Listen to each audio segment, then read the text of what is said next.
दूल्हा समधी आई गई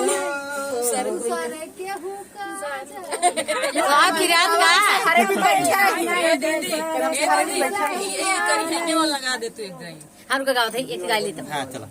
1 2 3 कि दूल्हा काहे रोवेला अपन बहिन खोजेला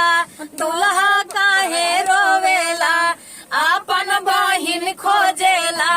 तोहर बहिनी है रानी अहिराना में तोहर दीदिया है रानी अहिराना में दूल्हा काहे रोवेला बुआ तोहार हई जन्म के छिनारी बुआ तोहार हई जन्म के छिनारी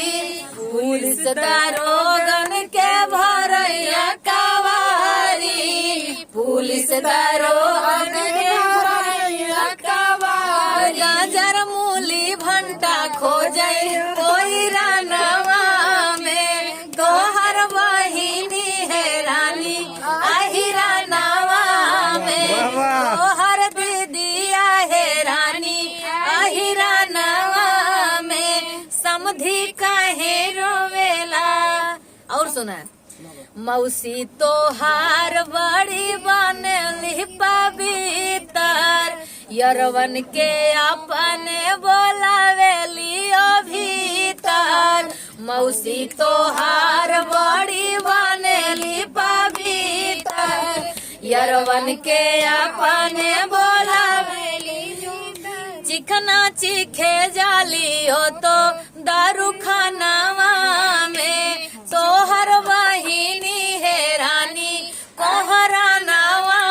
में तोहर दीदिया है रानी लोहरा नावा में अगुआ काहे रोवेला मम्मी के तोहरे चलई हो रंगदारी साँझ सवेरे वो जाली बसवारी मम्मी के तोहरे चलई हो रंगदारी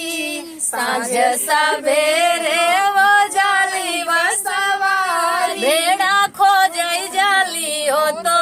गडरा नावा में तोहर बहिनी है रानी अहिरा नावा में तोहर दीदिया है रानी लोहरा नावा में। अरे भाग गई हो तोहर बहिनी।